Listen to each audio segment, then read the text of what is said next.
Hello and welcome to this video tutorial on using Dynamesh to create a character design. In this video we're going to be looking at how to create the character you see on your screen right now. This is entirely created with Dynamesh and ZBrush from primitive volumes, as well as cutting apart other models and then gluing them together with the Dynamesh tools.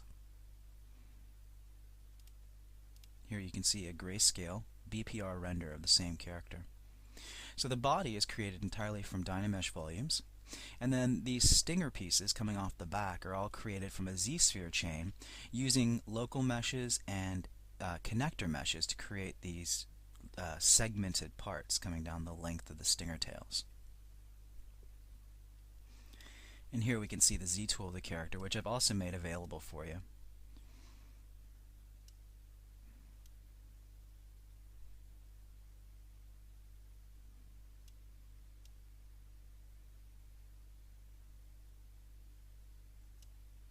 Now we're creating this character using Dynamesh, and just before we dive right in the tutorial, I want to give you a quick rundown of Dynamesh, and we'll cover it again as we use it.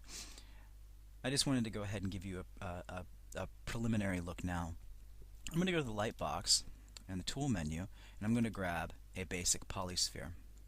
Now we're going to use basic polyspheres to create our character, just building it up volume by volume. For example, if we look at the first saved version of the Scorpio character, you can see the rib cage and the abdomen are both made from very simple volumes that are glued together with Dynamesh. I then continue to work these forms, adding new volumes as I go. Each of these volumes, the waist, the abdomen, the rib cage, the scapulas and clavicles, the neck, and the heads, are all created using Dynamesh volumes. So how does Dynamesh work? So if I take a sphere, under the geometry menu, I'm going to delete my lower subdivision levels because Dynamesh can only work on a model that's only got one subdivision level. Scroll down here to Dynamesh. I'll leave my resolution at 128. I only need to raise this if I start to lose fidelity in the surface that I'm creating, but at the very beginnings we only need a low resolution. Click Dynamesh. Now nothing appears to happen, but if we go into frame mode, you can see it's rebuilt the model now in an entirely quad orientation at 128 resolution. So if I were to take a move brush now and just start pulling shapes out of this sphere, you wouldn't be surprised to see that it starts to break the geometry. It starts to get kinked and it has a hard time maintaining its structural integrity the further I stretch it.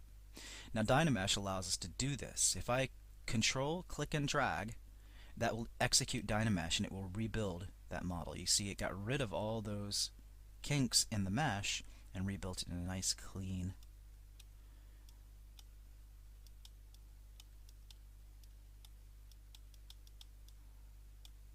control, click, and drag, and it rebuilds the mesh.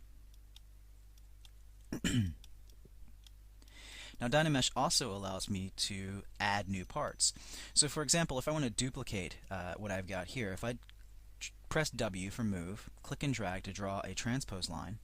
Now hold down the control key and click and drag in the center circle, it will duplicate the piece that I just made. Now I can reposition these. I'll go into frame mode so you can see what happens here. It's two different models right now. If I execute a Dynamesh, it will blend the two together. There you go. Now Dynamesh also allows you to add parts using some specialized brushes. If I go to the brush menu, B for brush, I for insert, you can see there's a whole series of brushes that start with the word insert. So for example, there's insert head. If I click and drag while I've got insert head enabled, it will draw a head and then mask the rest of the model. So that allows me to take my transpose tools and then reposition the part that I'm trying to insert so the orientation is what I want. And now if I control, click, and drag, it'll clear the mask. If I control, click, and drag again, it will execute a Dynamesh and blend the two parts together. Now I use Dynamesh for probably 3/4 of the process of sculpting, if not more. I build up the figure, build up the basic volumes, I build up the secondary shapes, and I get to the point where I'm just about to start really detailing the surface before I turn off Dynamesh and then that allows me to start subdividing the model. So I can't have subdivision levels while Dynamesh is turned on, so I'm going to use it as long as I can before I need to start subdividing. And you really only need to start subdividing your mesh when you get to the point that you're going to be putting finer wrinkles and pore detail and bumps and surface details like that in.